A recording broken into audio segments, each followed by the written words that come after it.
আজ আর নেই। কোথায় হারিয়ে গেল সোনালি দিনগুলো সেই আজ আর নেই। লা লা লা লা লা লা লা লা লা।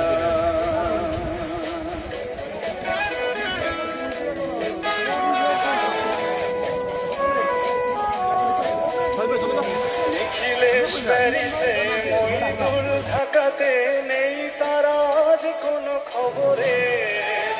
ব্যান্ডের গিটারিস্ট গোয়ানিস ডিসোজা ঘুমিয়ে আছে যে আজ কবরে। তাকে যেন ভালোবেসে আঘাত পেয়েছে শেষে, পাগলা গারদে আছে রমারা।